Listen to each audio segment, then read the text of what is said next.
Well, hello again. Wow, couldn't have been proven any more wrong, really, could I? Oh, man. Now, before I go into this video, I would just like to say, as I get comfy on the chair, I would just like to say, big well done to Sheffield United. They dug in really, really deep tonight. They've got themselves a massive 3 points in their bid to try and avoid relegation. I completely wrote them off at the start of the game. How wrong I was. And Jagielka in particular had probably one of the best performances of his career. Just an absolutely perfect game where he dictated the back line for Sheffield United really well, consistently using his experience to keep everyone in the position that they needed to be. And they shut down United today, and United had no answer for them whatsoever. No answer. So, congratulations to them. Now, to move on to the game. So, the first thing I would like to outline, the first thing that I thought was apparent was I personally believe that if Sheffield United's goal stood, then Man United should have stood as well, because it's pretty much the same situation. Like, the keeper's been obstructed in some way in both situations.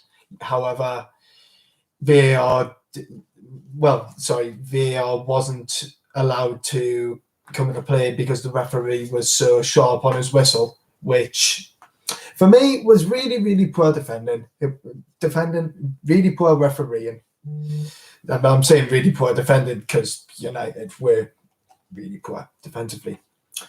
And from the first half, United were really, really poor. Manchester United.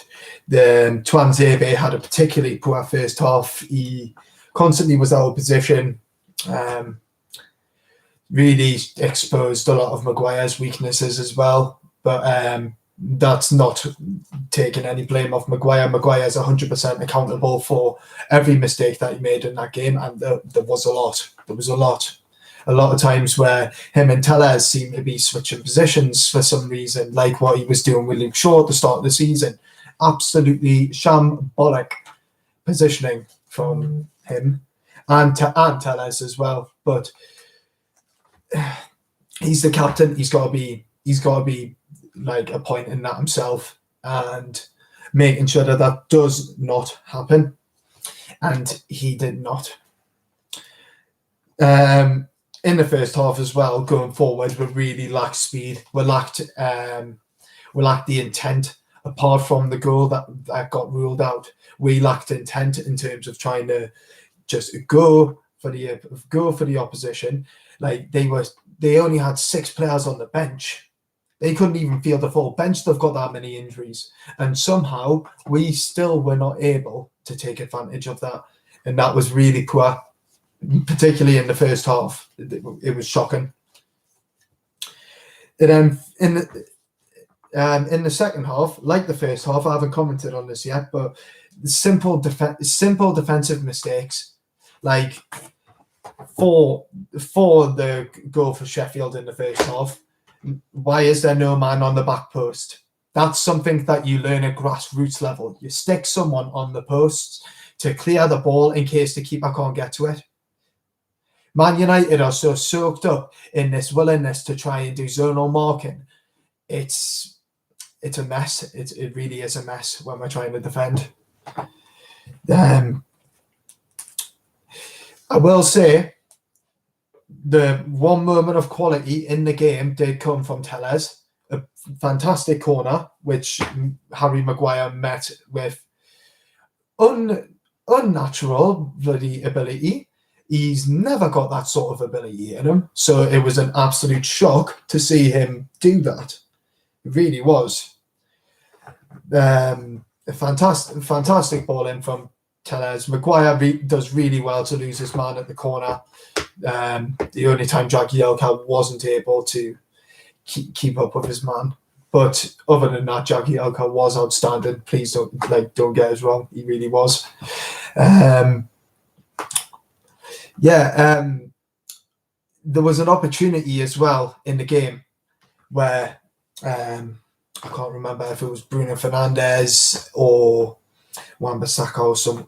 I can't remember, but anyways, there was a ball on to the right-hand side of the box, and the ball's played in. It misses Cavani, but Martial's arriving late as the ball's coming in, and he should be sprinting at the back post to get that, and he doesn't. He just watches it go past. There, he has to be attacking that. It's little things like that which we have to be doing, and he has not done that there, and we have suffered for that.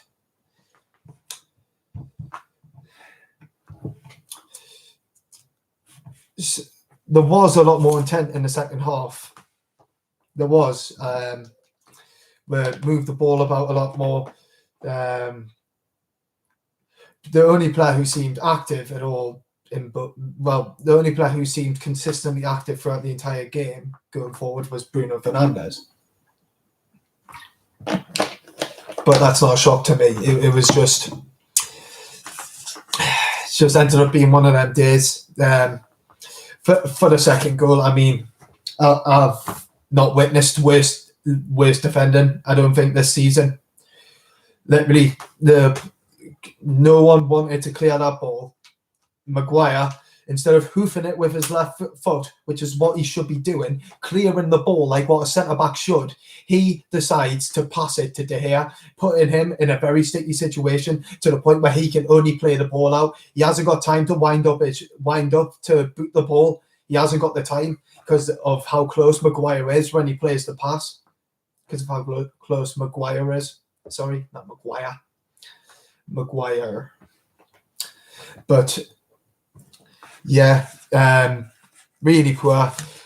The first substitution, Cavani, should have been made at halftime. Really should have been. We were missing him really like this game, and chance you could see if he was in the team, we would have had more of a good point from the get go. Martial played really poorly again this season.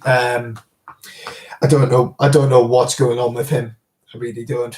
But he needs to improve. He needs to improve quickly. Otherwise, he's going to be someone who we need to start thinking critically about. He's been at this club for a lot of years.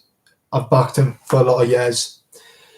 And we need to seriously consider whether or not he is going to be Man United quality or if he's just not cut out for the team. Because this season, there's been one or two games where he has played well. He's not so much in the scoring sense, but creating play. But there was none of that today, and that is a constant theme right now with him. It's very rare that we get that good performance, but even when the good performance comes, he's still not scoring, which is what he needs to be doing. It's what he was brought here to do. He's brought here to play as a forward. So, yeah. The substitutions were late again from Ollie. Wait until the 82nd minute to put on the substitutions. If you're going to put on these subs, Cavani, he should have been brought on at half time, right? 60th minute latest, but it wasn't until the 65th, between the 65th and 70th minute, I believe, when he got brought on, for Greenwood, who should have stayed on. He looked like one of the brighter players, I felt, throughout the game. He looked like someone who was going to pick the ball up and potentially do something, whereas Martial was just being lackadaisical on the ball. He was surprised that Greenwood was the one to come off. And yeah, I feel as though if we're going to go for it like that, substitutions should have been made at the very latest, the 70th minute. Because throughout the game, it was poor, and it was very clear and obvious that we needed something else, a different system. And it is something that Ollie, he keeps doing this to himself.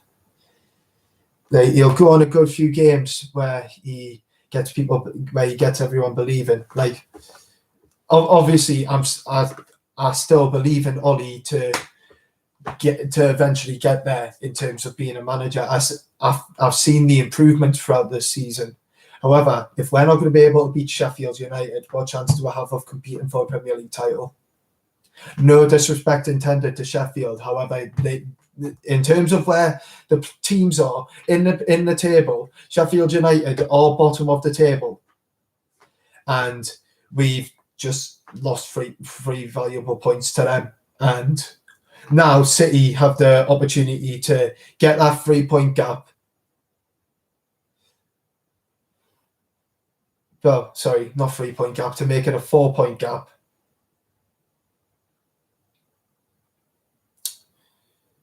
Or 5. I think it's 5, actually. I think I got that wrong. Apologies.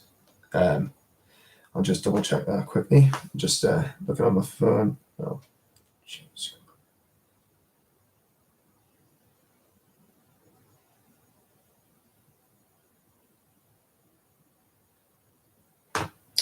Come on, load it up. I do apologise for this. Right, yeah, so now they've got, the opportunity to go 4 points clear. It's not good. This is not the result we needed tonight. We needed something a lot more. We needed a lot more from the whole team. Bruno Fernandes he made the runs, but even in that first half, he had an opportunity to bring it down. He didn't bring it down. He had a poor game. Pogba didn't have an influence in the game whatsoever. The Matic and Pogba combination didn't have that physical presence in the midfield that I thought they would. They kept getting turned and kept getting rent for pace. And it was just really disappointing to see. Really was, which is why obviously now I've got this sipped up.